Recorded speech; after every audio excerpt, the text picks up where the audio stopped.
Caio, Obrigado, você está meu fazendo irmão. um evento hoje, nesta tarde, histórico. Eu estou vendo aqui o encontro de gerações. Não posso Amém, é deixar de verdade. mencionar Manfredo Grellert, Bispo Adriel, Isso, Bispo Nelson Leite, isso. Ricardo Gondim.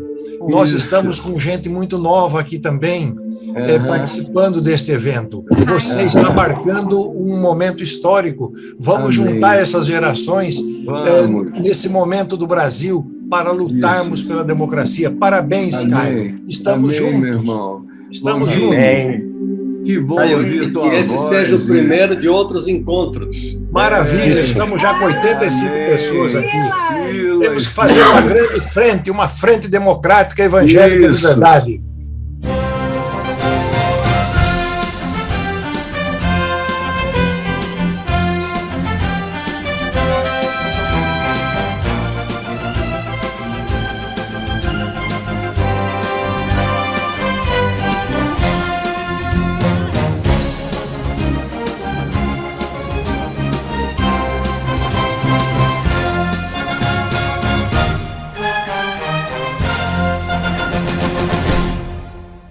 Eu quero também dizer da minha alegria de estar aqui, porque ainda que isso aqui não vá para lugar nenhum, nem ninguém nunca nos veja, me dá uma alegria interior enorme de saber que nós estamos tentando preservar o Evangelho de Jesus e uma nação livre.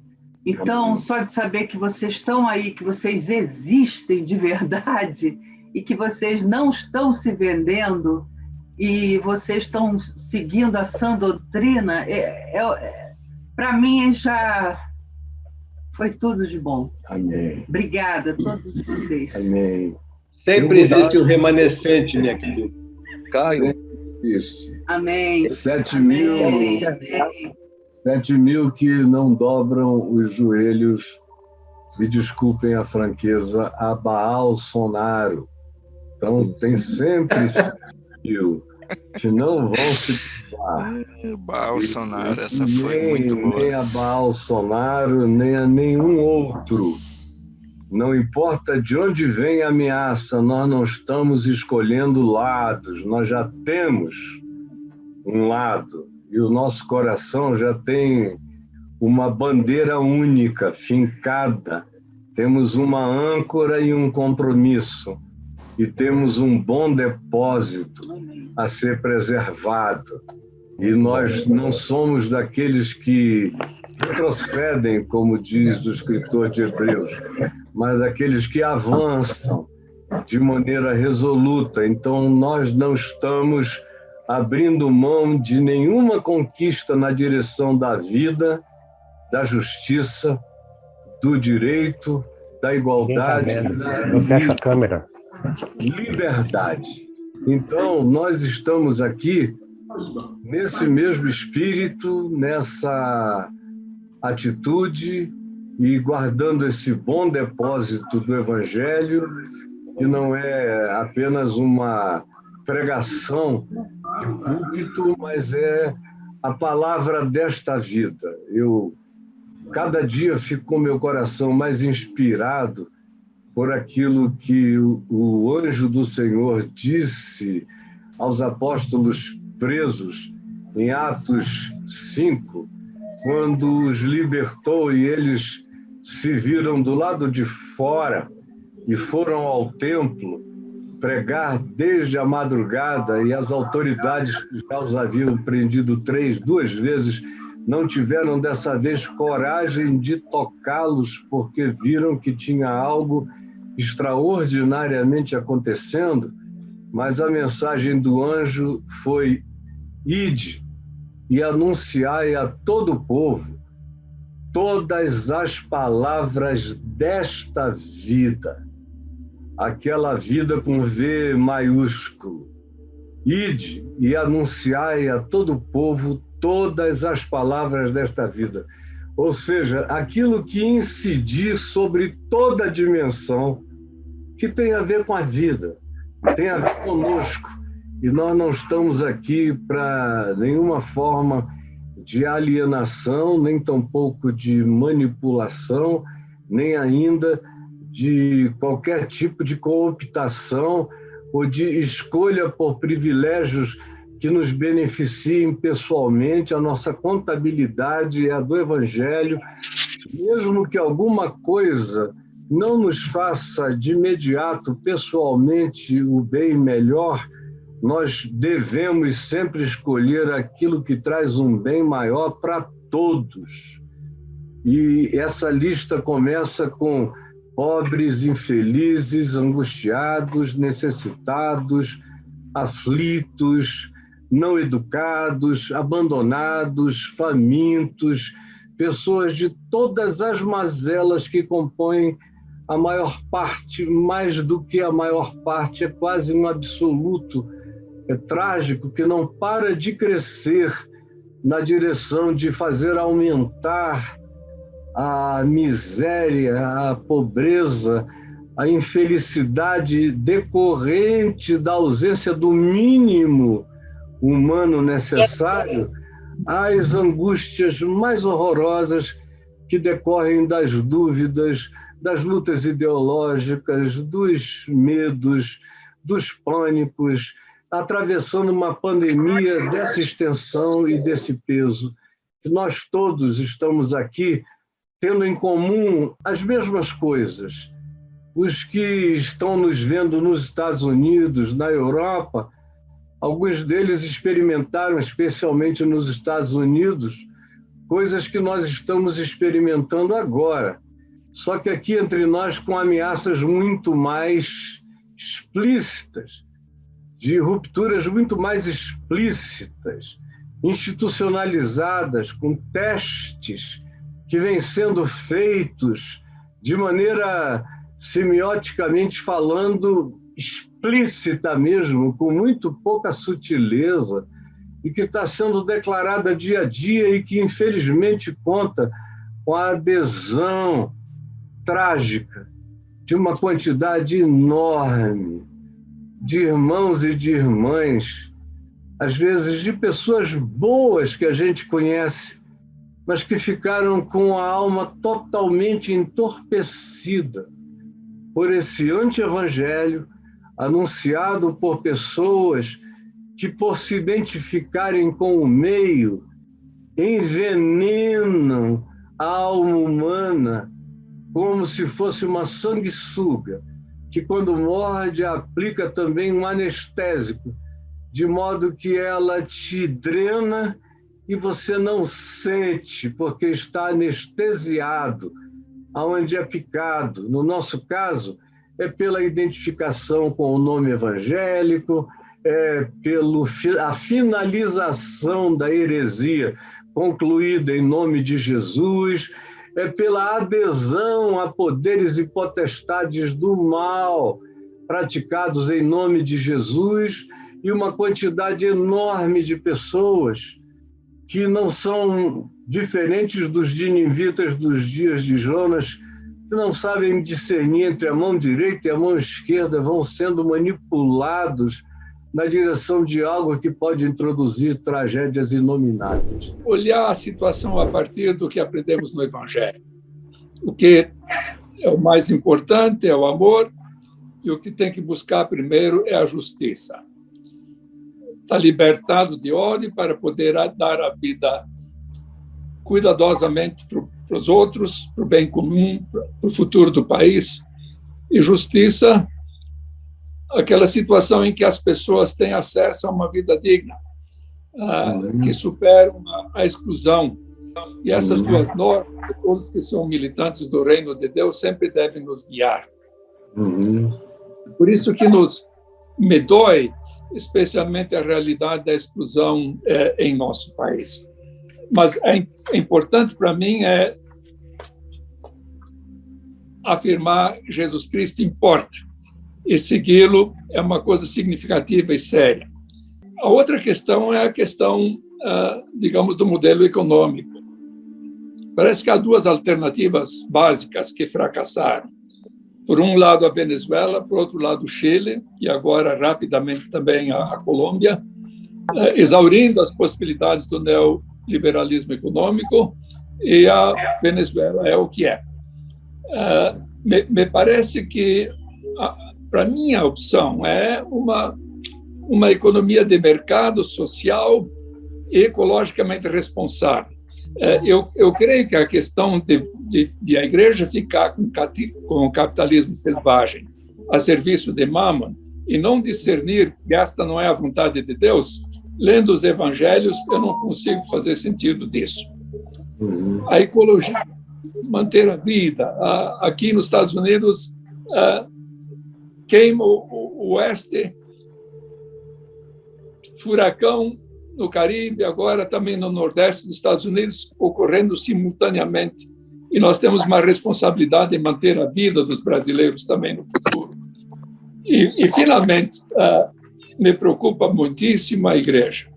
Esse constantinismo que tomou conta das igrejas me corta o coração. Não podia imaginar que isso ia acontecer na minha trajetória. E vem dessa tradição da separação de igreja do Estado, muito mais de um governo, ou de um partido, ou de uma pessoa. Essa é a minha oração. Amém. A minha oração é que a igreja brasileira receba um novo batismo de conversão, de reafirmação de sua vida com a vontade de Deus que nós encontramos na Escritura. E que Deus perdoe os pecados de todos nós, que falhamos em não termos a formação política mais séria, o que seja que aconteceu, mas que Deus nos guarde de sangue.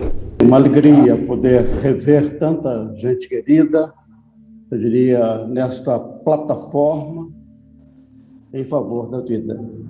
Eu creio que o momento que nós estamos vivendo é um momento extremamente delicado. Eu passei pela Revolução, momentos difíceis, sei o significado de um regime militar, as consequências pessoais, familiares e também no contexto do nosso país. E eu acredito que este é um momento significativo. Essa plataforma é uma plataforma que declara a importância da dignidade da vida, especialmente nós, cristãos e cristãs, lutamos e reafirmamos valores maiores do reino de Deus. Portanto, é um momento significativo, um momento difícil da nossa nação.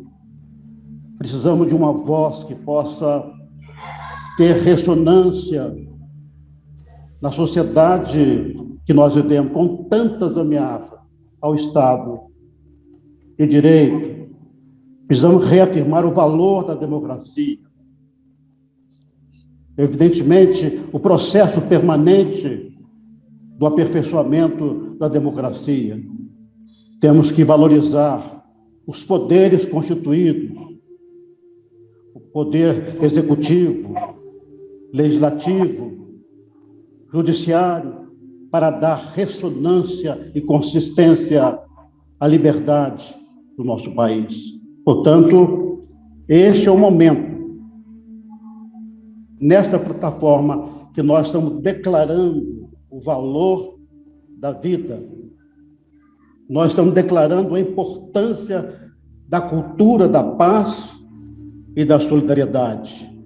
E, sem dúvida alguma, vem à nossa mente as palavras de Jesus: bem-aventurado os que promovem a paz. Este é o momento para nós dizermos não às armas, não ao golpe, mas sim à vida prometida por Cristo Jesus. Que o nome do Senhor seja glorificado na tua vida por essa iniciativa. Amém. Cada um de nós que deve estar com tantos pensamentos na cabeça, tem deles que me vem. Que momento lindo, que momento único. Só o amor de Deus para a sua grandeza, na sua beleza, a sua singularidade. Só o amor de Deus para fazer um momento como esse, que somos todos unidos por alguns sentimentos entre eles uma preocupação genuína por esse país maravilhoso que nós moramos, nascemos, países de todas as cores, todas as matizes, países que ainda temos tantas diferenças, tantas injustiças. É uma honra estar aqui. Foi aqui na Pompeia que você pregou o Vale dos Ossos Secos, no ponto de inauguração da EVB. É verdade. Depois da primeira reunião no Centro do Processorado Paulista, isso. E aí o primeiro culto foi aqui. É verdade. Eu estou com vontade, eu vou ver se consigo resistir a essa tentação de dizer alguns nomes que estão aqui, que me são muito caros, que eu os respeito profundamente. Tenho por eles uma grande admiração. E eu vou sair do lugar comum, que talvez diria, apesar das nossas diferenças, não. Unidos pelas nossas igualdades. Amém. Unidos pelas nossas semelhanças. Amém. Somos servos do Senhor. Amém. Damos a vida por Jesus, que já deu a vida por nós. Amém. Louvar a Deus por esse momento onde Amém. não existe desigualdade nenhuma. Amém. E as palavras que nos unem é o amor, a perseverança, a paciência, entender que o que o outro não tem, talvez eu tenha um pouquinho, o que eu não tenho nada. Quem está nessa tela, nessas 5 telas, 6 telas, 5, o que me falta está sobrando na vida de outros. Dons estão aqui, sabedoria estão aqui, conhecimentos estão aqui, da área teológica, psicológica, da área qualquer que seja, mas da área do amor. Amém. Que o amor amanhã seja celebrado, que o amor amanhã seja celebrado, e que um milagre aconteça, impedindo muita coisa e liberando muita coisa também. Amém. Abençoe. Que Deus abençoe Amém. a todos que estão aqui, que recebam meu respeito, mais profundo respeito e muita emoção de estar Amém. Agradecer pelo privilégio e honra estar aqui com vocês todos e todas. É uma alegria muito grande. Obrigado pelo convite, Caio.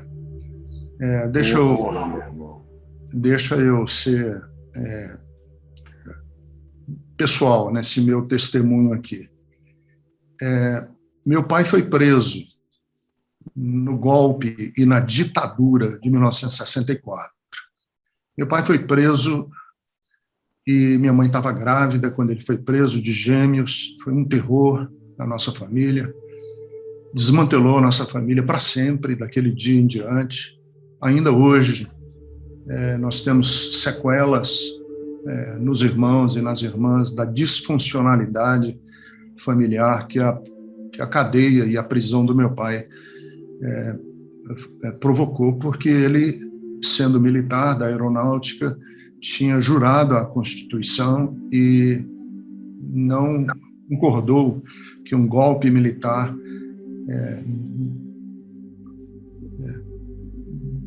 destituísse um presidente da República democraticamente eleito e rasgasse a nossa Constituição, que foi o que aconteceu. E eu, estranhamente, começo a respirar o mesmo ar da minha adolescência. Começo a sentir a mesma tensão, começo a perceber as mesmas conveniências, os mesmos carreirismos, a mesma vassalagem, os mesmos interesses. E eu recebo vez por outra, porque eu tenho me posicionado, até por uma questão de coerência existencial, contra os acenos de um golpe, com os acenos de um governo autoritário, autocrático. Eu obviamente, tenho me posicionado e tenho falado contra, e tenho dito e exposto e dado a minha cara a bater, e que minha mulher muitas vezes diz: cuidado, cuidado, porque se acontecer alguma coisa, eles vêm atrás de você. Mas eu não tenho medo. E algumas pessoas dizem: Ricardo, parabéns pela coragem. E eu digo para as pessoas: não é coragem. Um momento como este não requer de nós coragem nenhuma. O que um momento como este requer de cada um de nós é que sejamos meramente honestos, coerentes. Honestos porque eu tenho que encarar a história da minha família, eu tenho que encarar os meus netos, eu tenho que encarar os meus filhos, eu tenho que ser honesto porque eu tenho que deitar a minha cabeça no travesseiro. Eu tenho que ser coerente porque eu venho pregando uma mensagem a minha vida inteira. O Evangelho e a pregação do Evangelho e o convívio com os jargões, com os ritos, com as encenações, com as doutrinas, com as tensões do Evangelho, consumiram a minha vida inteira, desde a minha juventude. Eu preciso ser coerente com aquilo que preguei, com aquilo que vivi, com aquilo que sonhei em nome do Evangelho. Eu preciso ser íntegro. Só isso, não precisa de coragem. Precisa sermos íntegros. Entendermos o sentido da palavra carreirismo, vassalagem. Entendermos o que é alpinismo político em nome de Jesus. Precisamos apenas sermos íntegros e dizermos o seguinte: vale a pena negociarmos aqueles valores que são os mais caros para nós? Quem percebeu, quem melhor percebeu foi o padre Antônio Vieira, quando ele diz que no Evangelho de Lucas, quando o diabo apareceu tentando Jesus no deserto e ofereceu a ele os reinos deste mundo, bem atentou o padre Antônio Vieira, que o diabo mostrou os reinos deste mundo num relance. Foi um flash, foi um átimo em que ele mostrou os reinos deste mundo, e o padre Antônio Vieira disse porque se ele se demorasse um pouco mais, Jesus perceberia que era uma enganação, que era uma mentira. Então ele precisava ser apenas um lance, um relance. Então, o que nós precisamos hoje, mais do que nunca, é respondermos a nós mesmos. E respondermos no sentido de não a minha posição pessoal, mas a minha posição pública. Como eu vou me posicionar publicamente? E eu termino pensando nas palavras do Martin Luther King, que disse que, num momento como este, qualquer silêncio é concordar com o opressor. E nós não podemos agora manter as nossas convicções, os nossos posicionamentos para nós mesmos, porque não é uma questão política, é uma questão de civilização, civilizatória mesmo, projeto de nação, projeto de povo que está aí, e que nós, como pregadores e mensageiros e pessoas envolvidas de alguma maneira com o Evangelho, não podemos de maneira nenhuma sermos agora tímidos, porque o Apocalipse diz que os tímidos, os muristas, os silenciosos, os ponderados, eu ouço muito essa palavra, sejamos ponderados. Não é hora agora de sermos ponderados, é hora de batermos, vou até usar uma expressão que tenha sentido duplo, vamos bater um mourão e vamos firmar aquilo que pensamos, acreditamos e somos, em nome de Jesus. Obrigado, querido Fábio. Em seu nome eu cumprimento todos os presentes nessa reunião. Eu já fico muito feliz de saber que como nós que confiamos na palavra do Senhor, a gente sabe que Deus sempre reserva os seus remanescentes. E é tempo difícil, acho que os sentimentos de cada um tem colocado, difícil para nós que estamos militando. Eu, como mulher cristã, mãe, avó, me coloco na política de forma muito respeitosa, na busca do direito pelas mulheres, e a gente vem vendo o ataque, desde muito antes da eleição, a gente já vinha sofrendo ataques terríveis, E a minha proposta, antes das eleições que elegeu hoje o governo que está na nossa nação, realmente já parecia que tinha uma previsão, não era uma profecia, não precisava ser profeta do caos para sentir que já tinha uma revolta, já tinha uma repulsa, principalmente a nós mulheres. O maior movimento de internet foi ele não, mas que os hackers e os robôs que eram manipulados, infelizmente, distorceram todo esse movimento. Eu sou uma mulher cristã há 30 anos, conheci a Jesus e tenho essa visão de que nós estávamos indo para um abismo. Mas, assim, eu quero deixar minha palavra registrada aqui, primeiro pelo meu carinho por você, pela Adriana, e todos aqui eu ouvi a palavra do pastor Manfred, de todas as pessoas, do pastor Ricardo, que falou agora, né, do sentimento dele e da sequela que fica na família com essa dor. Eu estou no Espírito Santo, sendo a primeira mulher vice-governadora, um estado que tem muita coisa boa, né, porque quando Vasco Fernandes Coutinho chegou aqui, era dia de Pentecoste. Então, por ser dia de Pentecoste, ele disse, esse lugar vai se chamar Espírito Santo e a capital é Vitória. Então, a gente acredita, a gente é um estado que nós estamos lutando muito para que a verdade do evangelho prevaleça. Humanamente falando, não há forma melhor de governo do que a democracia. Ela não é perfeita, foi esse o Twitter que eu fiz essa semana. Ela tem as suas imperfeições, mas sem ela só resta o arbítrio e a barbárie. E eu quero finalizar, como estou falando aqui com crentes, pessoas que creem em Cristo de verdade. A igreja, eu acho que hoje, inclusive, vale a pena até registrar que depois de pastores cobrar o próprio bispo, né, José Wellington, da Igreja Assembleia de Deus, ele fez uma carta pedindo que as famílias ficassem nas suas casas em jejum, para 76 mil pastores conveniados.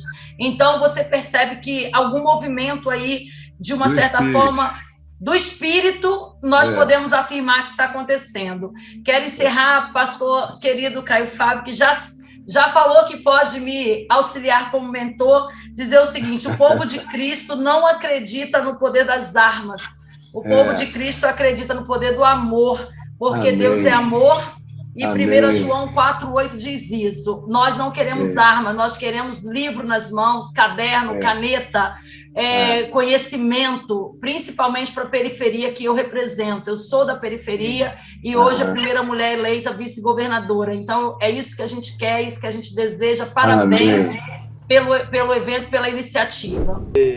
Eu estou com a sensação, e mais do que sensação, a percepção desse momento restaurador, esperançoso, de ouvir gente como vocês.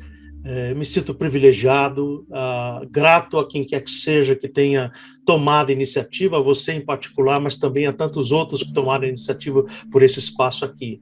Olha, num tempo em que não somente o texto de... Alô? Estão me ouvindo? Estamos. Ok, então, num tempo em que não somente o texto de João 8,32, né, conhecereis a verdade e a verdade vos libertará, mas também... Conhecereis a verdade e a verdade vos libertará. Você mutou sem querer, pastor. Voltou. E aí então, alguém mutou, pronto. Estava dizendo que não somente o texto, mas também parte do povo de Deus tem sido sequestrado, assenhorado, usado, abusado, torcido, invadido, caricaturado, politizado, ideologizado, enlameado, citado indevidamente, usado por alguém para quem todo dia é 1º de abril. Então, nós não podemos nos esquecer, e é essa a significação desse momento, que nós fazemos parte de um grupo que existe e é significativo. Apenas não estava encontrando, ou não está encontrando uma plataforma, um lugar, claro, incisivo. Existem outros, sim, mas algo como esse aqui, de compartilhar a mente e o coração, e um grupo que preza não somente pela liberdade religiosa e individual, mas também pela estabilidade institucional, a Constituição cidadã e todos os amplos direitos finalmente definidos pela Constituição. Então, nós estamos parte desse contingente que, bem ao contrário do que possa parecer, é grande, faz massa crítica da situação e, sim, estamos engajados nessa coisa toda. Não há prova maior de cumplicidade do que calar-nos diante de todas essas ameaças e diante de tudo que está por aí. E coisas que há muito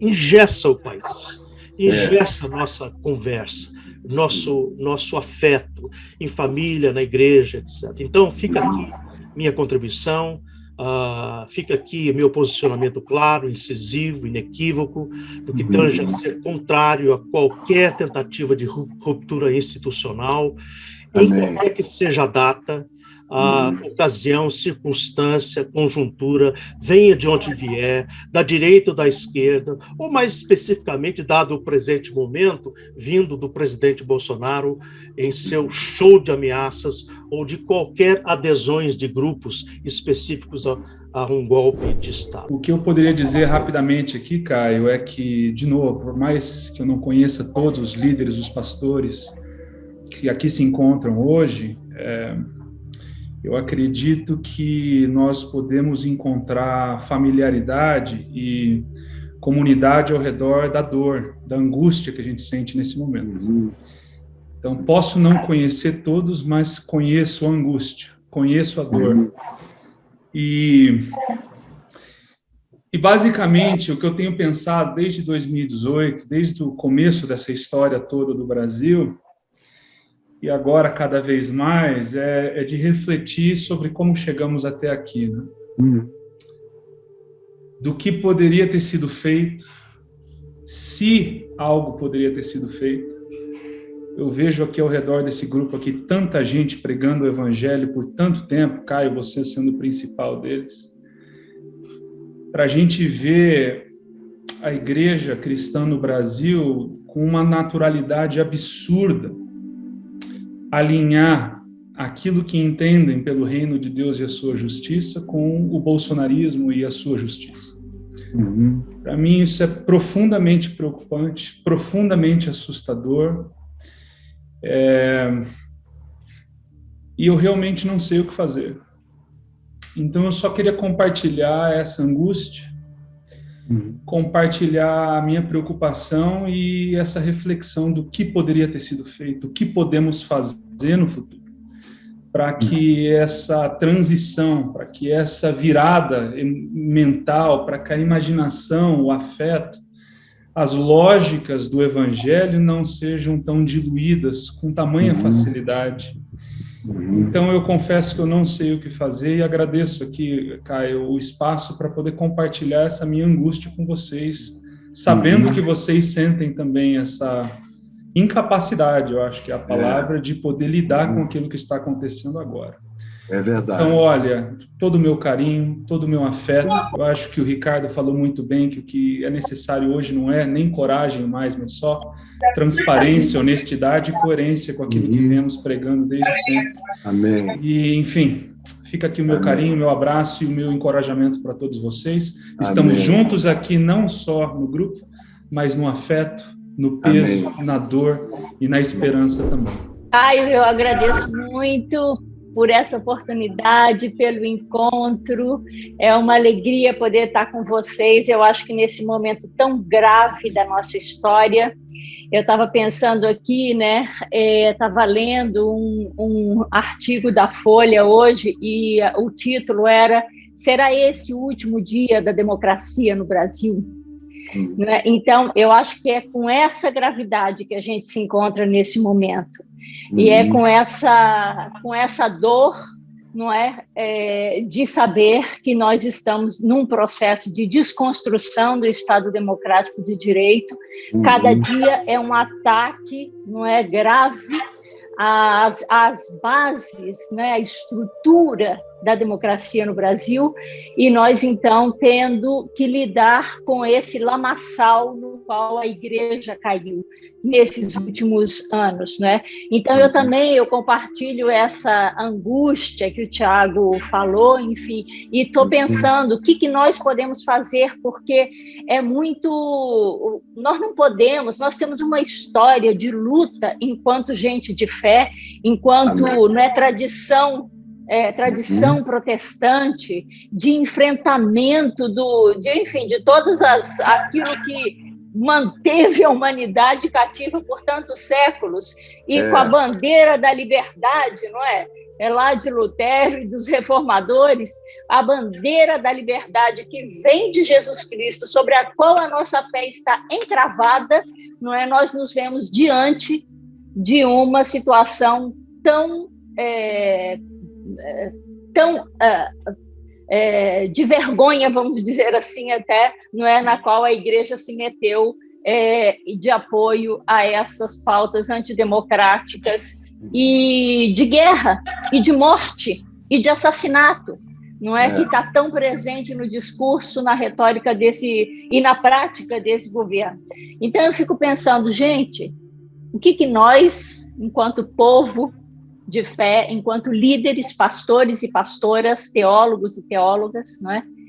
O que nós vamos fazer? Como é que é a nossa resistência? Né? Eu sei que cada um de nós e cada uma de nós está resistindo nos seus espaços, não é? Com o seu povo, está falando da maneira como pode, através das redes sociais, através dos púlpitos, através dos escritos, a gente está fazendo esse movimento de resistência.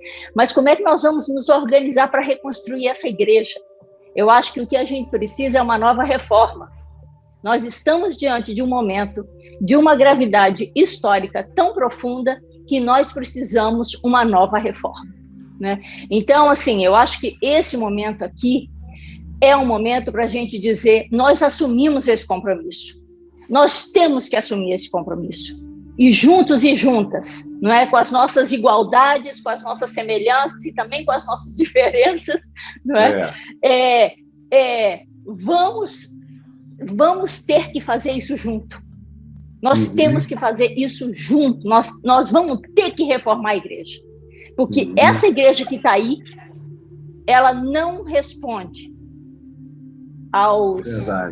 não é, aos princípios nem da democracia, nem do evangelho. Então, me coloco à disposição para, junto com vocês, meus irmãos e minhas irmãs, nesse tempo de gravidade tão profunda, a gente pensar caminhos, né, e na resistência a gente conseguir ser essa igreja que testemunha de fato o evangelho de Jesus Cristo. Eu só posso dizer amém para tudo isso que tem sido dito até agora. Amém. E expressar minha alegria. Eu estou muito contente. Eu estava me sentindo às vezes um pouco que nem o Elias na caverna, sabe? E de repente eu vejo que tem mais gente apanhando também, né? Porque o que a gente tem apanhado, gente... Eu falo... Viva a democracia e leva paulada. Vamos vacinar e leva paulada. Gente, que tempo é esse que a gente está vivendo? Que loucura é essa? O que aconteceu? Esse fanatismo político. É verdade. Sabe o que eu estava pensando, Caio? Se esses pastores e crentes tivessem tanta paixão pelo evangelho como eles estão tendo pela política, pelo por esse Bolsonaro. messianismo, a gente transformava esse mundo. Eu realmente tô muito entristecido, chocado com o que eu vejo, eu acho que todos nós aqui, profundamente chocado. Eu ficava pensando, se eu fosse um jovem e que dependesse do testemunho desse núcleo aí, que não é pequeno, né, desse contexto evangélico, para me converter, eu acho que eu não me converteria. Eu me sinto escandalizado, profundamente escandalizado. Olha, irmãos, eu amo vocês. Bom estar junto aí nessa luta em favor da vida, em favor da compaixão, de um olhar de compaixão. E tanto ódio sendo disseminado, tanta teoria da conspiração, tanto terror e tanta coisa, gente, e as pessoas estão cegas, têm olhos, mas não veem, têm ouvidos, mas não ouvem. Eu tenho conversado com queridos amigos líderes, né, porque a gente fez até um manifesto, em primeiro lugar, pela Conexão Wesleyana, da qual eu lidero ali, e fizemos, né, o Bispo Adriel faz parte, Luiz Wesley, Bispo Nelson aqui, gente, os nazarenos e tal, mas eu nunca levei tanta paulada do contexto wesleyano. Se for lá no Facebook ver, a gente fez aquele primeiro carta aberta e tal, em favor da democracia, pura e simplesmente em favor da democracia. Agora, mais recentemente, aí tem a turminha aqui que está comigo aí, que junto comigo faz parte aí do conselho da Aliança Evangélica. E aí, olha, primeiro que foi uma luta para a gente conseguir fazer esse manifesto dentro do conselho da Aliança. Eu já abro o jogo, que não foi fácil. Aí a gente conseguiu finalmente. É muita paulada, dá uma olhada lá. É muita paulada que a gente tá levando. Mas que bom. Eu me sinto em missão, sabe? A missão que abrir os olhos do povo, de falar assim: Jesus é o príncipe da paz, meus irmãos, príncipe da paz. Você tem que dizer. Amo vocês, vamos juntos pegar o evangelho da paz, o reino da paz. No maior campo missionário do Ocidente, que é a Igreja Evangélica no Ocidente, é o maior campo missionário do Ocidente. A gente tem que voltar, meu amigo, porque Deus amou o mundo de tal maneira e tudo mais, porque eles não sabem mais nada. É só a bênção de Davi, de Elias, da estilingue de Davi, a vara de 100 anos de Abraão, e por aí vai afora, mas não é nada novo. Quando a gente começou a Associação Evangélica Brasileira em maio de 91, sabem qual era o argumento principal? O argumento era esse, era dizer que se nós não nos uníssemos naquele tempo, em maio de 1990, para darmos uma cara e uma qualidade ao significado do termo evangélico, que deriva de aquilo que carrega a qualidade do evangelho, dentro de alguns 20 ou 30 anos, isso estaria totalmente, exclusivamente associado, não ao Hildo, não à Luz Marina, não ao Luiz Wesley, não ao Gondim, não ao Tiago Arraes, não a nenhum de nós. Isso estaria exclusivamente associado ao Edir Macedo e às igrejas dos excessos, das loucuras e dos excessos. Então foi isso que nós dizíamos. Pelo menos o meu argumento dioturno era esse. Será inevitável se nós não tomarmos uma posição agora. Conclusão, em 94 nós convidamos todos os membros da EVB, que eram milhares e milhares e milhares, para assinarem um documento definindo o significado do que era ser evangélico, de acordo com o Evangelho. E aí, daqueles milhares e milhares, o Luiz Wesley lembra que só 300 assinaram, e a grande maioria, e eu não estou falando de 50 mil, de 100 mil, era muito mais gente, era toda a liderança. O José Wellington fazia parte da EVB, o Supremo Concílio da Igreja Presbiteriana fazia parte. A Convenção Batista Brasileira deu liberdade para que todas as convenções e as igrejas locais se filiassem como desejassem. A Igreja Metodista veio em peso e outras tantas vieram em peso, de modo que era uma representação extraordinária naquele tempo que nós tínhamos. E ali dava para segurar aquela hora. Dava, mas o que eles me responderam? O Wesley lembra dos e-mails. Se eu for dizer as figuras públicas, publicíssimas, conhecidas então e hoje ainda no país todo, que me escreveram dizendo: Caio, tudo que está escrito aí está certo, mas não dá certo, porque a gente não pode perder dízimo, e o Evangelho não traz dízimo e nem oferta.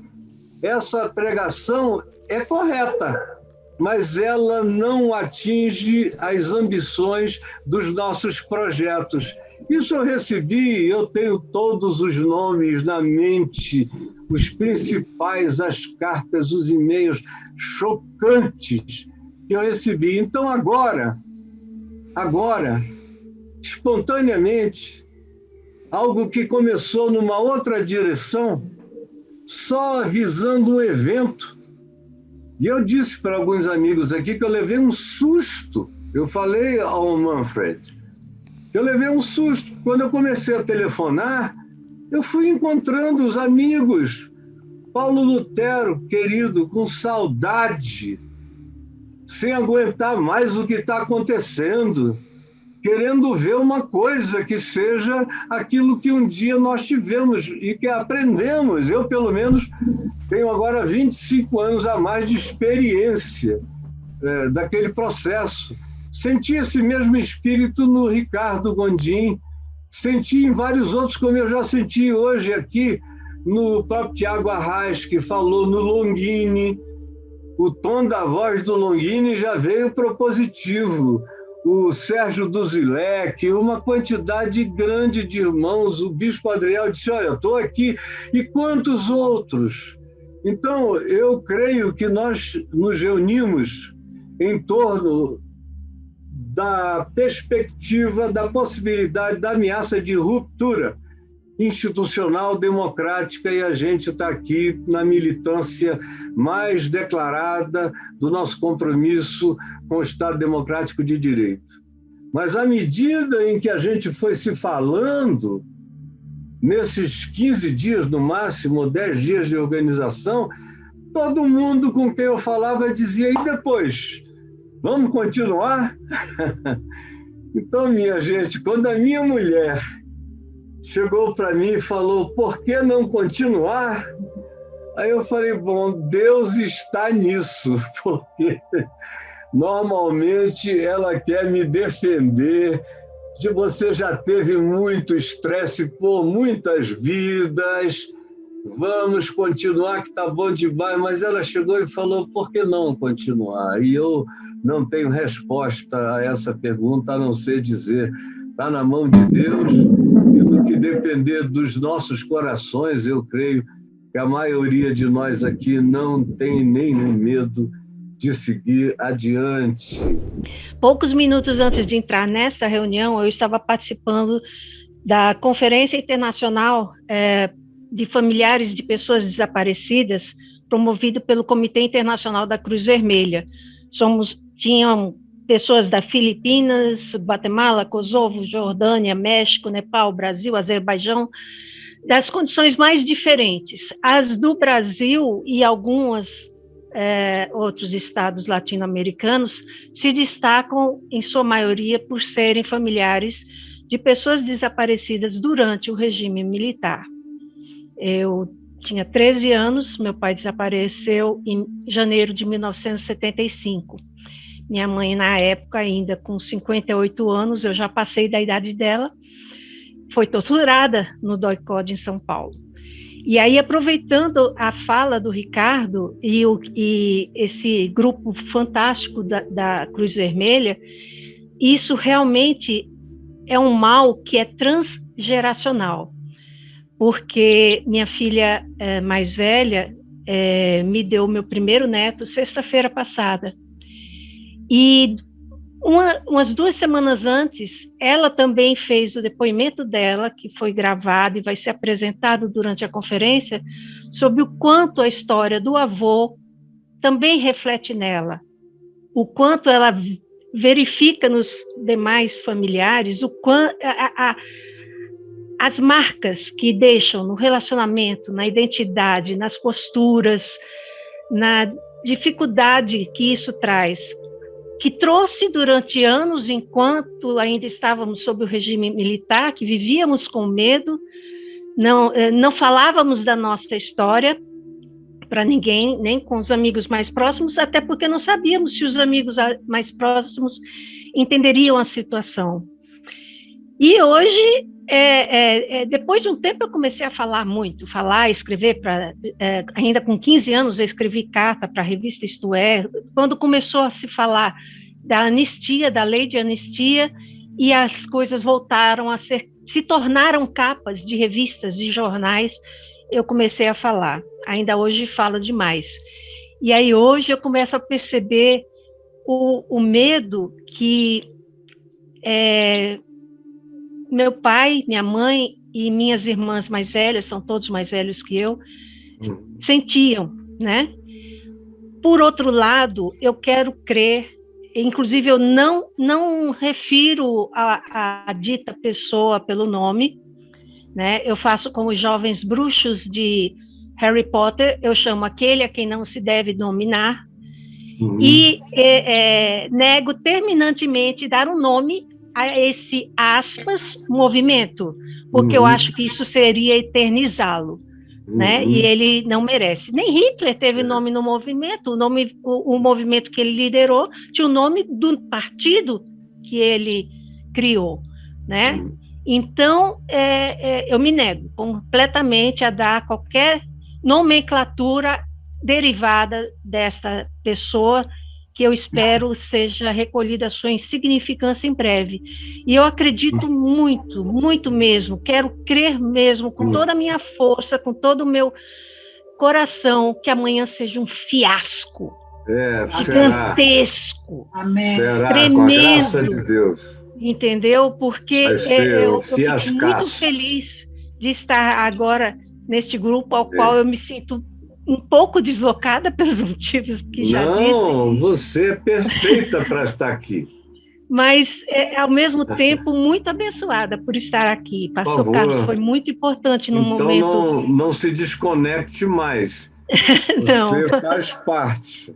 Tá bom, e gostaria realmente de agradecer esse momento e aproveitando a fala da vice-coordenadora Jaqueline, eu gostava mais quando a nomenclatura eram crentes, porque eram pessoas que criam, que acreditavam no Evangelho. A partir do momento que viraram evangélicos, ninguém mais sabe qual é o Evangelho que segue.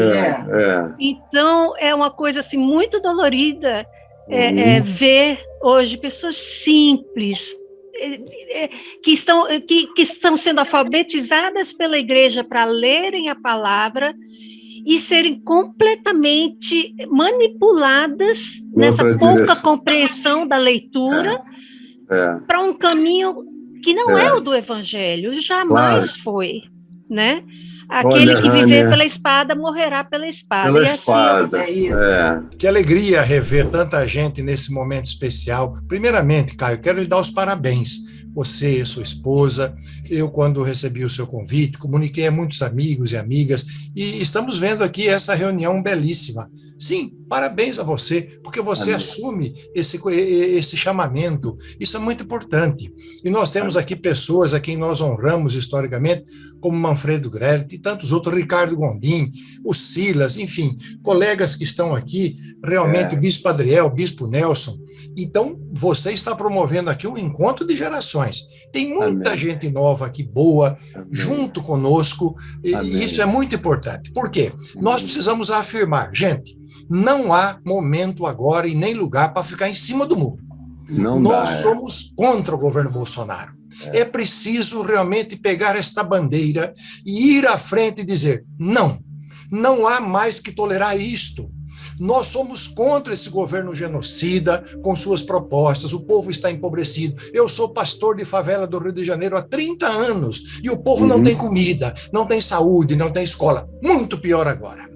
É preciso levantar a bandeira contra este governo. E é preciso levantar a bandeira contra essa liderança evangélica que quer, de fato, assumir a liderança da Igreja Evangélica do Brasil. Não são. Nós somos Igreja Evangélica Brasileira. Amém. Nós temos este grupo maravilhoso e muitos Amém. movimentos, Caio. Nós podemos chamar aqui 50 movimentos e chamar boa parte das igrejas evangélicas. Metodista, Amém. Batista, aqui está o Sérgio Duzilek, Bispo Adriel e outros. Nós temos movimentos aqui que, de fato, estão contra, dentro da sua própria igreja. Sou pastor presbiteriano da Igreja Presbiteriana do Brasil e não concordo com esses dois, talvez futuro ministro, e esse ministro que está aí, ministro da deseducação. É preciso dizer que existem calvinistas que não concordam com esta postura. A Igreja Presbiteriana do Brasil está pecando, vendida a este governo. Vendida, a este governo conquistada. maléfico. E esses pastores que se entregam a troco de dinheiro e de benesses não podem ter a bênção de Deus. É preciso que se diga isso. É preciso que na frente para mostrar o contrário, meu Deus do céu. Amém. Então, este é o primeiro ponto. Segundo ponto é o seguinte: eu participei de muitos movimentos da América Latina, em todos os congressos que você já sabe muito bem, escrevi um livro sobre isso, mas nenhum movimento, nenhum partido, nenhuma ideologia política pode ser comparada ao reino de Deus. Não. Amém, meu irmão. Mas nenhuma pode ir contra o reino de Deus. Nenhuma pode ir contra. E essa política que nós estamos vendo no Brasil afronta Deus, afronta os menos favorecidos, afronta aquelas pessoas que Jesus disse são os cidadãos do reino de Deus. Não, somos contra. É preciso levantar a nossa voz, é preciso levantar uma voz profética, é preciso levantar uma voz e dizer, somos contra, não podemos ficar em cima do muro. Não tem que fazer manifesto ali que não se posiciona. É manifesto claro, é postura clara. E o terceiro ponto que eu quero falar como bom presbiteriano, 3 argumentos, é o seguinte. Nós temos que juntar as nossas forças. Um movimento organizado. Não precisa ter nome, não precisa ter estatuto, nada. Mas nós temos hoje um grande movimento no Brasil. Um grande movimento daqueles que não se dobraram a Baal. Vamos juntar força. Homens e mulheres, jovens nesse Brasil, nós não nos dobramos a esta ideologia de morte, a esta ideologia da fome, da não saúde, dos não direitos humanos. Aqui está o pastor Paulo Lutero, que eu não conhecia pessoalmente, filho do grande Manuel de Melo. Grande Manuel de Melo. Pastor Paulo, agora na Faculdade de Belo Horizonte, na Jesuíta, agora na PUC, estão fazendo um simpósio sobre seu pai, mostrando que Manuel de Melo foi um apóstolo dos direitos humanos. Traga isso à tona, vá para a televisão, Paulo Lutero, fale, nós precisamos falar, precisamos gravar vídeos, precisamos ir para as lives e dizer, somos contra. Há uma parte da Igreja Evangélica do Brasil e da América Latina que não nos dobramos a essas ditaduras. Não nos dobramos. Amém. Eu faço parte de um... Enfim, cada um tem as suas lutas muito particulares, né? Eu, quer queira ou não, eu sou atrelado, sou associado a esse movimento, né? De um jeito, né? A música. Eu até fiz uma madrugada dessas, um fio, né? Acho que eu tô com uma crise de meia-idade também, né? Faço 42 esse ano e gastei os meus últimos anos cantando música evangélica, né? Dentro do contexto brasileiro. E a gente sabe que esse projeto político que encontrou em Bolsonaro apenas uma pessoa, né, para se manifestar, mas esse projeto político que já existe muito antes, através da bancada evangélica, esse projeto político ele aconteceu regado à música, né? O movimento, o boom evangélico, em 1995 tinha 10 milhões de evangélicos no Brasil, hoje temos 60 milhões, né? Essa sextuplicação, ela veio regada à música, né? Imagino que até tem gente estudando falando disso, e eu estou nessa minha crise da meia idade, né?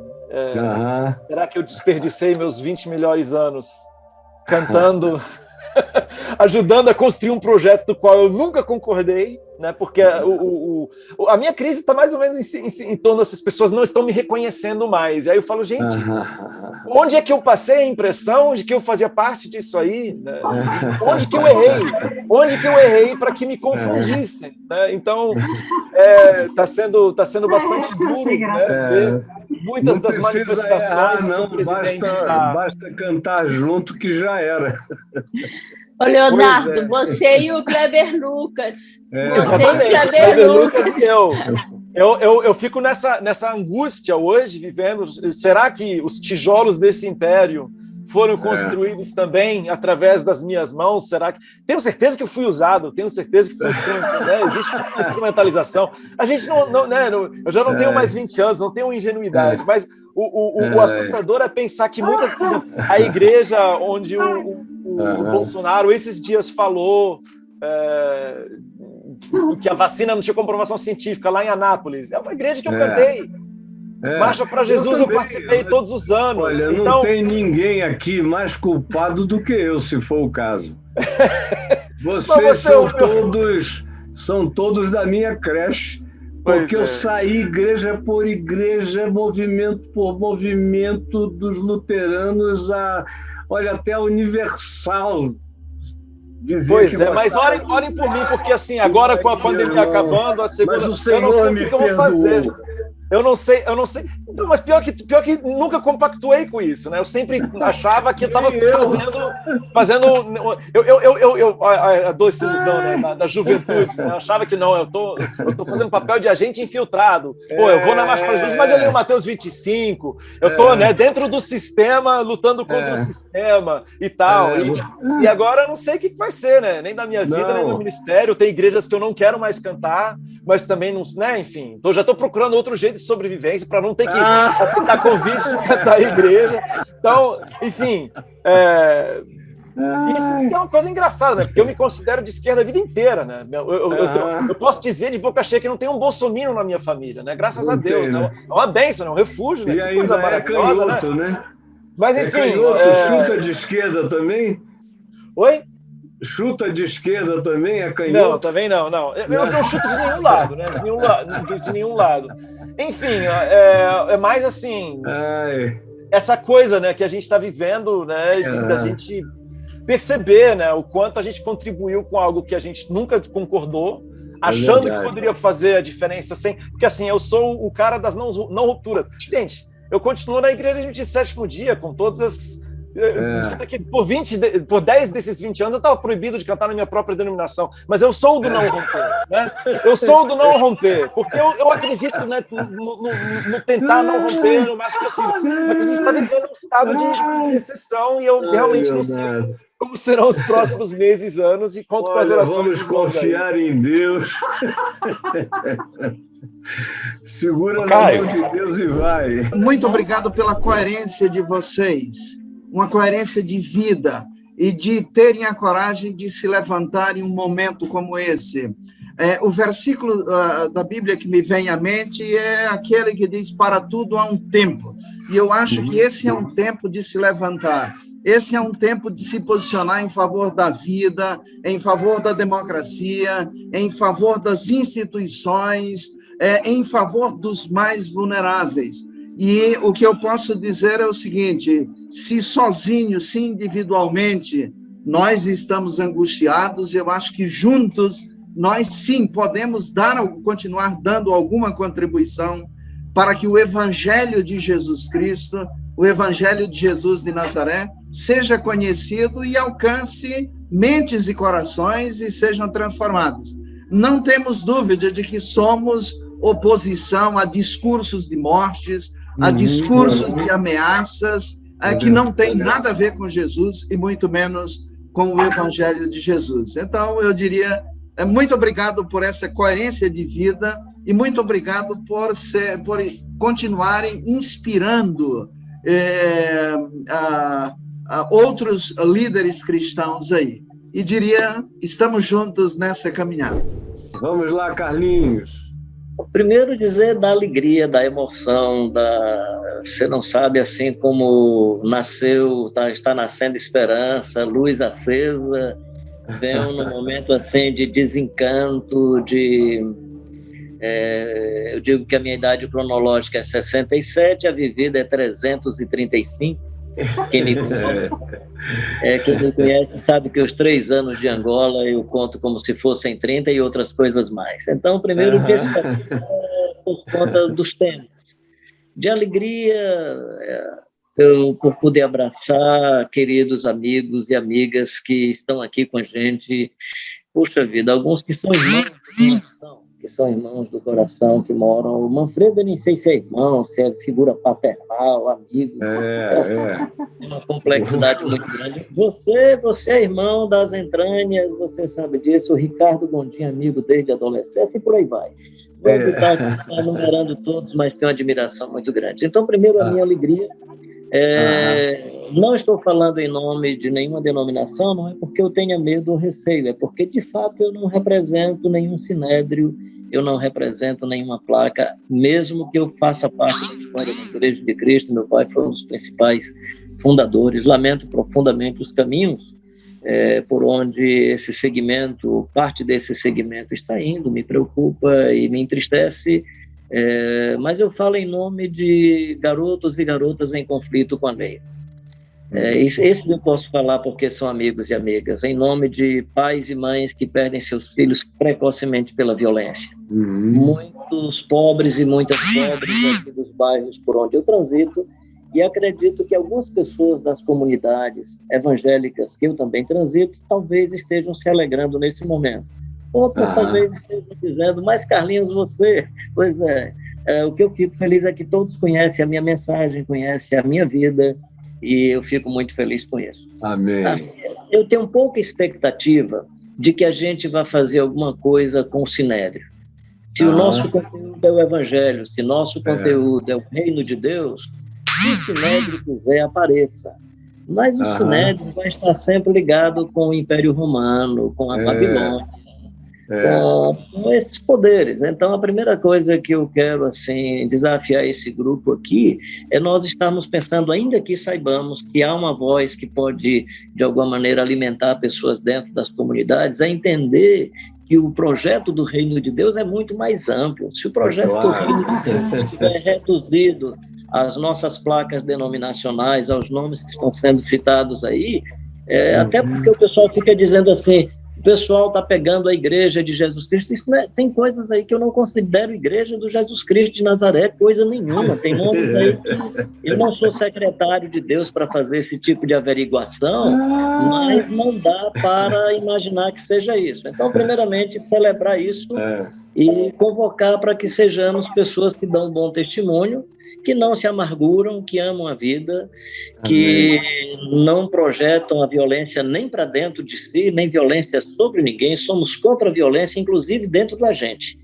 Somos contra toda forma de ódio que o outro pratica, mas o ódio também que pode me fazer vencer. Aliás, que pode me vencer. Eu sempre digo que a vitória do Jesus na cruz é porque não odiou. A vitória do Jesus na cruz é porque não destruiu. A vitória do Jesus na cruz é porque não pediu fogo do céu, é porque continuou amando. Então, a nossa luta é uma luta de amor e de muita tenacidade, muita firmeza, é luta por justiça, e que nós entremos nessa luta por justiça. E que a prática de vida denuncie a maldade dos outros, com a vida, com o testemunho, com a beleza da existência, e, claro, também com a tenacidade, a profundidade da palavra. Quando for palavra de Deus, faz como Jeremias. Aquilo que eu te mandei falar, fala. Aquilo que eu te mandei construir, constrói. E aquilo que eu te mandei destruir, destrói. Então, quando for palavra de Deus, tenhamos a humildade suficiente de, acolhendo a palavra de Deus com humildade, expressá-la. Mas primeiro eu quero assim celebrar e dizer que isso me encanta, me gera esperança. O amor vai continuar vencendo o ódio. Amém. A reconciliação poderá criar espaços, né, de vida. Acredito que a cristandade, né, não é diferente de outras expressões religiosas. Me preocupa que se construa um tipo de Talibã gospel nesse contexto que a gente vive, e não podemos... Então, alguém, ou grupos, ou segmentos, precisa sinalizar essa beleza do Jesus Cristo de Nazaré, a beleza dos sinais do Reino de Deus, para além das placas e para além... Aí, se pessoas nesses ambientes quiserem ser cativadas, forem cativadas e quiserem responder à beleza do Evangelho, que respondam a beleza do Evangelho. Eu continuo acreditando no Jesus Cristo de Nazaré, eu continuo acreditando na beleza do seu Evangelho, eu continuo acreditando na vida, E eu não sei, honestamente, eu quero falar isso com muita honestidade. Eu não sei se o fato de testemunharmos bem e de anunciarmos o Evangelho, se tudo vai se dar bem na próxima semana, ou daqui a 15 dias, ou daqui a 50 dias, pode dar muita pauleira.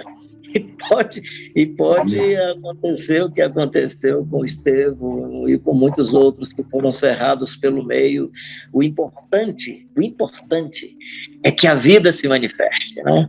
E que sejamos sementes dessa vida. E aí eu me alegro, porque as pessoas que eu conheço aqui são pessoas que transpiram vida, transpiram amor, não vomitam ódio, não estão lambendo o vômito do ódio, né? São pessoas que transpiram e respiram amor, são pessoas que destilam graça, ternura, e são pessoas muito firmes, que não têm medo de nada. Eu não tenho medo, eu sempre digo que nem mesmo a morte, que é uma coisa que os seres humanos podem ter medo, eu digo sem nenhuma arrogância.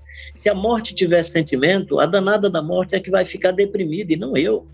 Eu quero enfrentar onde está a morte o teu aguilhão, onde está a morte a tua força. Não quero temer violência, nem coisa, mas não quero que a violência se manifeste sobre os fragilizados, sobre as pessoas empobrecidas. E espero que Deus nos dê lucidez, graça e discernimento, quais são os eixos principais desse nosso engajamento para que a justiça corra como um rio. Essa reunião, cara, é uma mistura de sentimentos, né? A gente se sente muito feliz, muito esperançoso. Primeiro por ver tanta gente boa e de tanta referência. Por exemplo, eu entrei e dei de cara com o Manfred Grellert, que para mim foi um grande inspirador da minha vida desde jovem. E é uma esperança muito grande que a gente cria no coração. Mas também é um misto, porque a gente está aqui por uma razão muito triste, muito difícil. Eu falo a partir da minha comunidade, é uma comunidade pequena e que trabalha numa comunidade periférica em Recife. E a gente acorda todo dia com mensagens do tipo: fotos de geladeiras vazias de pessoas da comunidade pedindo ajuda porque estão passando fome. A gente acorda com mensagens de pessoas desempregadas, desesperadas, sem saber o que fazer. Então, o momento do nosso país não é só um momento de embate ideológico. É um momento de muita tristeza, é um momento de muito sofrimento, é um momento onde a gente precisa entrar na comunidade e dar comida às pessoas. Não é somente um embate político, ideológico, de conservadores contra progressistas. É um momento de muita dor.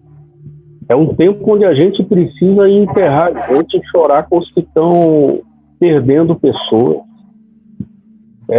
Então, assim, é uma mistura muito grande. Eu estou muito feliz de ter mais desse grupo, como foi dito aqui nos comentários, um grupo fortíssimo, com pessoas de uma referência muito grande. Então, desculpa mencionar, mas quando um Gondim dá uma palavra, tem um peso muito forte, Caio, Carlos Alberto Bezerra e os outros todos.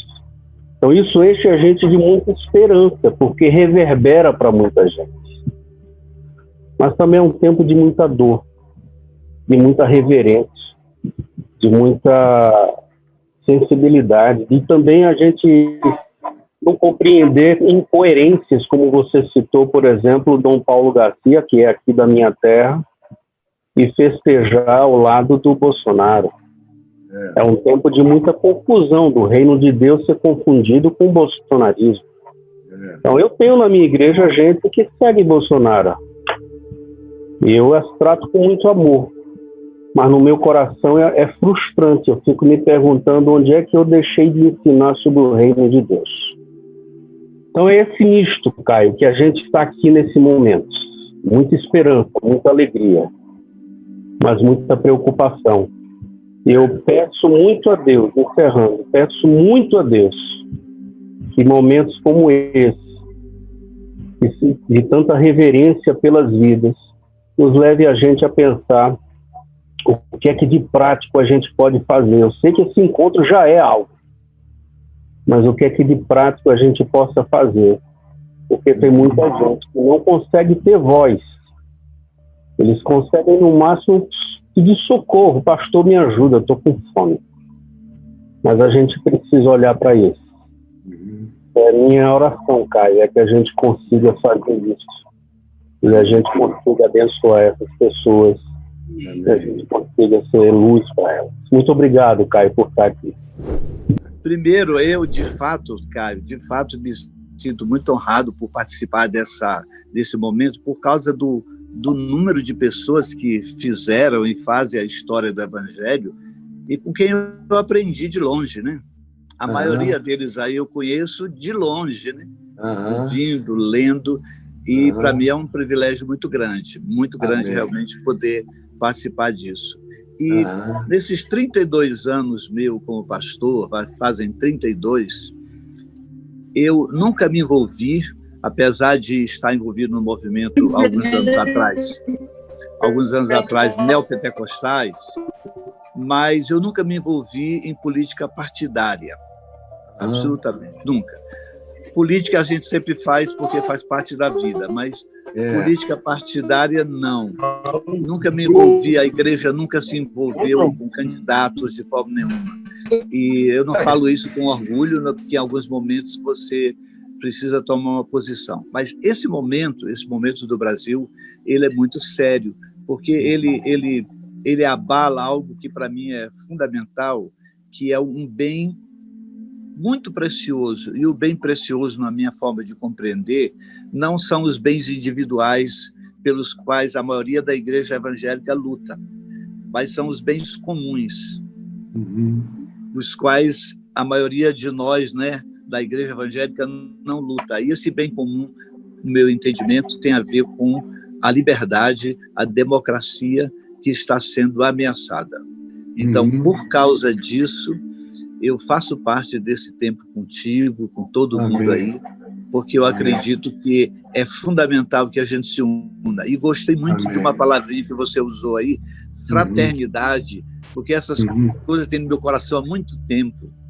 E já era para eu ter falado contigo, assim, Caio, por que a gente não faz... Eu não usei a palavra fraternidade na minha mente, mas eu usei uma palavra aliança. Por que não se faz uma aliança de igrejas mantendo suas formas, seu jeito, sua forma de pensar, mas essa aliança ela vai ser fundamental para que a gente possa ser mais forte, para que a gente possa, na luta, realmente lutar por aquilo que é essencial, que é a nossa liberdade, que o meu senso já me mostrava desde o início, antes da eleição, que isso seria ameaçado, e de fato está sendo ameaçado, que é o grande medo. E eu me preocupo com isso, por causa disso, eu digo para você e para todos que estão aí que nós estamos juntos dentro disso, porque nós lutamos por esse bem comum. Um verso bíblico que me vem à mente contra esse cristofascismo é quando diz: as portas do inferno não prevalecerão contra ela. Amém. Isto é, as portas são instrumentos defensivos, e elas não prevalecerão contra a igreja. Amém. E eu gostaria de, mais uma vez, Caio, sugerir que esse seja o começo de muitos outros encontros. Nós precisamos juntar forças, porque nós estamos militando em diferentes áreas, mas sentimos a necessidade dessa comunhão que nos anima, que nos fortalece e faz a gente sentir que nós não estamos lutando sozinhos. Eu só queria deixar uma contribuição, se é que é uma contribuição, eu acho que é, e seria prática, uma sugestão prática, que é a gente olhar para as gerações mais jovens. Se alguém está sustentando a nossa igreja, são os mais jovens. São essa faixa muito abaixo da minha, mas que realmente não está entrando na onda do bolsonarismo, não está entrando na onda dos malafaias, e que realmente vai dar sustentação à nossa igreja. E desculpa se eu for mal interpretado, mas a responsabilidade é minha. Eu acho que é um momento de muita fé, de muita esperança, olhando para essa turma mais jovem. Amém. Jovens, coloquem os olhos neles, que nós vamos ver a sustentação desse momento e a revolução que a gente tanto almeja, que a gente tanto orou, que a gente tanto participou, vai acontecer pelas mãos dessa turminha. Se Deus quiser, oração e a fé, a esperança que eu tenho. Um beijo, meu Salam Aleicum, um beijo a todos vocês. Olha, eu creio, e a minha mulher testemunha, de que eu digo o tempo todo de que a nossa, sem abandonar a nossa geração e as demais, mas eu estou todo focado no futuro, meu amigo. Eu estou pedindo a Deus que me dê um pouco mais de alguns anos de vida, porque eu sei que eu posso ser muito mais relevante do que eu fui no passado para essas novas gerações que estão chegando em relação às coisas. Você já é e você está sendo, Caio. Obrigado, você é inspiração para essa galera de 20, 30, 35 anos, um trabalho muito... E um trabalho feito em rede. Então, isso nós vamos sugar as riquezas do Edir Macedo, porque ele vai continuar colocando dinheiro na Record quando a coisa acontece em rede. Um beijo a todos. E eu queria só dizer o seguinte, a minha sensação é que há um outro evangelho na praça, e essa igreja evangélica que está na praça abraçou esse outro evangelho. E penso que cabe a nós, já que estamos aqui, e é o que todos vocês já estão fazendo, cabe a nós preservar o evangelho. O evangelho. Amém. Vivê-lo de um modo denunciante. Vivê-lo de um modo tal que fique muito claro para quem está abraçado e encantado com o outro evangelho que ele abraçou a coisa errada. E eu me lembro de uma época, e vou encerrar aqui, me lembro de uma época que eu não sei se foi Gondim ou um dos que estão aqui nesta sala, talvez o Ricardo, né, que disse, ou você mesmo, Caio, mas alguns de nós dissemos, Deus nos livre de um país evangélico. A primeira vez que eu escrevi isso foi no Jornal do Brasil em 1987. Então é isso aí. A bancada evangélica que estava começando.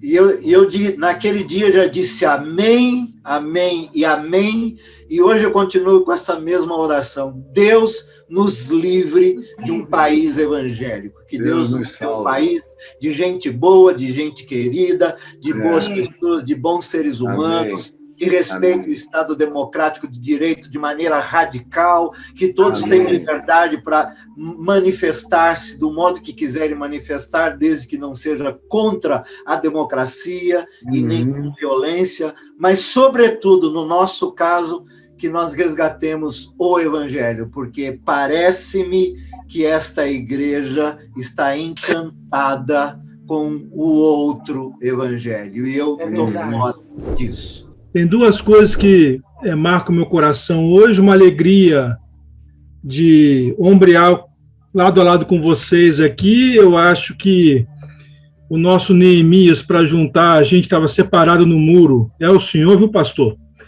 E que trouxe a gente para esse encontro. Eu sou muito grato a Deus por isso. Amém. E eu tenho uma preocupação muito grande. O senhor falou na sua palavra de abertura sobre o texto de Jonas, né, de que as pessoas não sabem discernir a mão direita da esquerda, né? E eu estava lembrando que eu preguei sobre isso domingo de manhã, por sinal, e o texto fala também que há muito gado, né? Então, assim, eu estou muito preocupado porque há uma violência. Eu me lembro que o pastor Manfredo falou isso da última vez que esteve no Brasil. Lembra, pastor? Teve um encontro na SBB e o senhor falou assim, é a primeira vez que eu venho ao Brasil, depois de alguns anos, e eu sinto um clima de violência no ar. E não tínhamos nem cheiro de Bolsonaro naquela época, quando o pastor Manfredo esteve aqui. E aquela palavra me marcou muito, e eu penso nela constantemente, e a minha preocupação, voltando a esse texto de Jonas, é para... E a minha preocupação pessoal, né, não falo por mais ninguém, mas por mim, é de não tornar meu coração violento como o de Jonas, que queria a praga dos assírios, né? E estou vendo o Gondim aqui, a mensagem dele no congresso da EVB, que foi impressa num livro sobre Jonas, me marcou muito, viu, pastor? Até hoje eu carrego ela no meu coração, não vi ela pregada, mas li ela, e ela me marcou muito, muito mesmo. Que bom. E é um privilégio estar com vocês aqui. Espero que esses encontros continuem, que algo novo surja a partir daqui. E obrigado, pastor Caio, por... tinha que ser o senhor para reunir tanta gente boa que eu vejo aqui nessas telas, né? Obrigado, mano. Nesse momento. Como é bom que existe uma convergência do Espírito Santo. Amém. Uma convergência da sanidade democrática. Amém. Uma convergência de sanidade cidadã. Uma convergência de sanidade, que tem tudo a ver, porque para mim, santidade é sanidade. Amém. Santidade sem sanidade não é coisa de doido, é doença. É coisa de então, doido. Essa convergência de sanidade para resistirmos aos ataques que estamos recebendo, que já se tinha sido prometido isso antes mesmo de 2018, profetas que já tinham falado antes, então têm que ser respeitados ainda hoje, que seria assim, não tem nada de novo. Nós sabíamos que seria assim, só que a situação ficou grave e é bonito perceber que nós estamos nos unindo, nós estamos juntas, e nós estamos prontos para resistir. E resistir dizendo que aquilo que é golpe de Estado é golpe de Estado, e aquilo que ataca a democracia ataca também a liberdade de quem crê em Jesus. Amém. E qualquer ataque contra as instituições democráticas também ataca aquele que crê em Jesus, o Senhor Jesus, nosso Senhor. Então, está junto com vocês, nessa frente ampla, amplíssima, amplicíssima, super ampla, é uma alegria, essa convergência de cidadania e humanidade. E nós damos graças a Deus primeiro pela sua vida, por essa iniciativa, por ouvirmos tantas vozes de esperança. Amém. Nesse tempo de tanto desespero da nossa gente também. É uma alegria estar aqui com vocês e ouvir tantos depoimentos, testemunhos de irmãos e irmãs que a gente caminha há tanto tempo. De fato, a gente traz aqui hoje gratas recordações dos tempos aí que vivemos com você, com outros irmãos, e tal como fez o profeta Jeremias, eu quero trazer à memória o que pode nos dar esperança. Amém. E eu acho que é o que acontece aqui hoje, quando tantas recordações, lembranças, memórias que estão gravadas na mente e no coração de tanta gente. Amém. E agora, ouvindo esses depoimentos, a gente se sente ainda mais motivado a prosseguir nessa luta em defesa da nossa pátria e também do nosso Brasil, onde existem hoje uma gama de problemas de toda sorte, né? A gente não tem só uma pandemia que atinge aí acaba vitimando quase 600 mil pessoas, mas nós temos quase que um vírus hoje maligno que está na cabeça, na mente, no coração de tanta gente.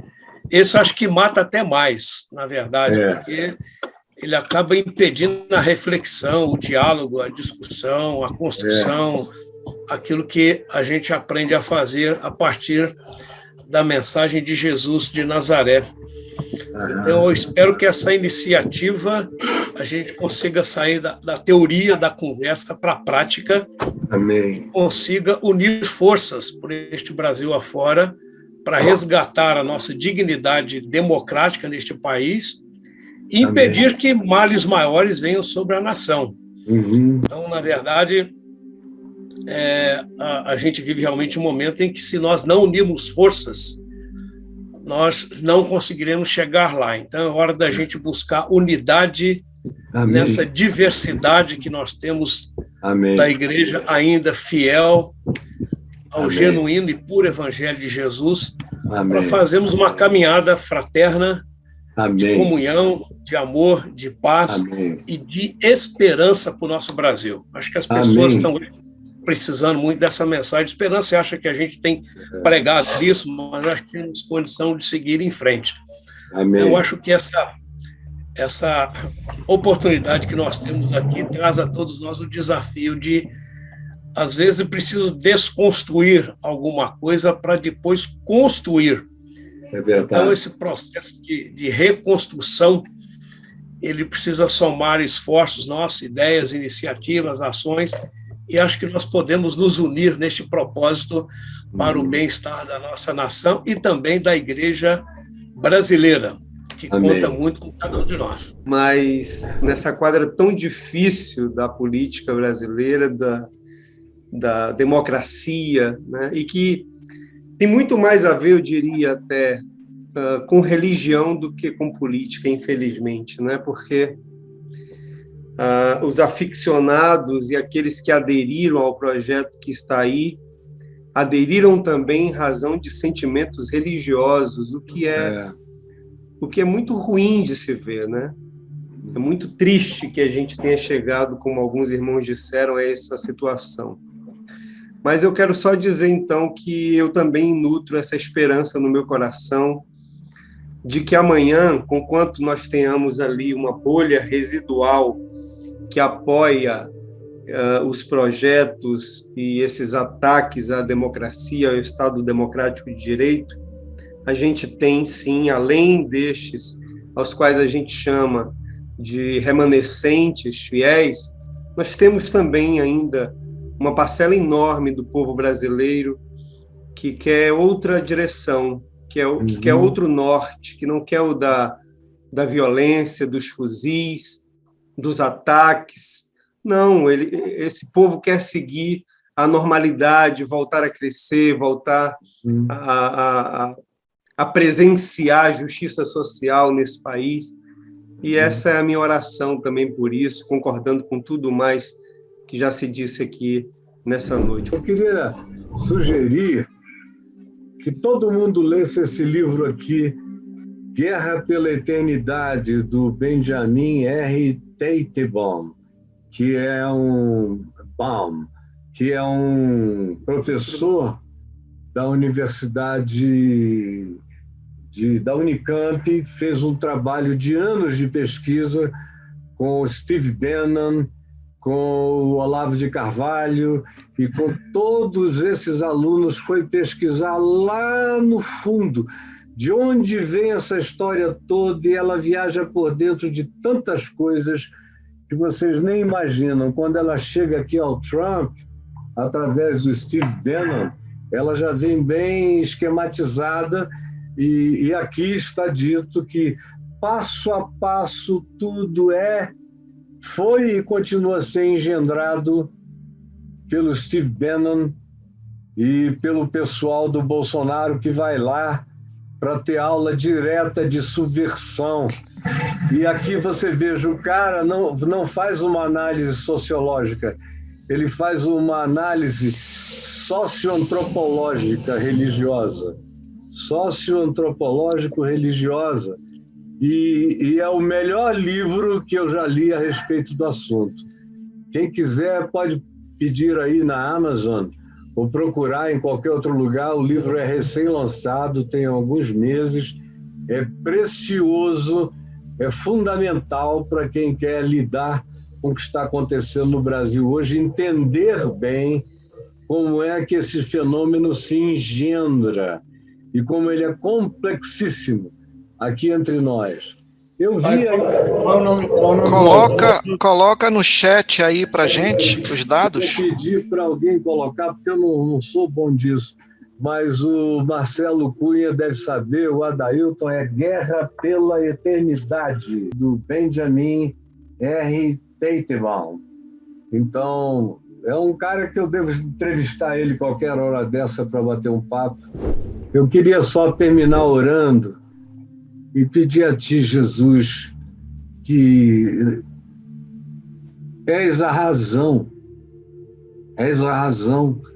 de estarmos aqui, de termos atravessado, alguns de nós, já meio século de ministério, de testemunho, com feridas no corpo, com dores, com cicatrizes, com marcas, mas ungidos, consolados, fortalecidos, animados, revigorados, com o coração disposto a não retroagir, não importa em que circunstâncias, nós não entregaremos o privilégio de sermos cuidadores desse bom depósito que nos foi confiado em Cristo Jesus. E por isso, esquecendo das coisas que para trás ficam, nós prosseguimos para o alto, para o prêmio da soberana vocação de Deus em Cristo Jesus, e também afirmamos a certeza de que as armas da nossa milícia não são carnais, mas são poderosas em Deus para destruir fortalezas e para anular sofismas. E pedimos que o Espírito Santo se derrame hoje, fale a consciência de milhões e milhões de pessoas, estanque processos de morte, esvazie as hordas da perversidade e, inexplicavelmente, como aconteceu com exércitos assírios, que o tropel dos anjos do Senhor estremeça essa nação. É o que nós te pedimos na nossa fraqueza e na nossa confiança em Ti, que nunca faltaste e nunca faltarás. Em nome de Jesus. Amém e amém.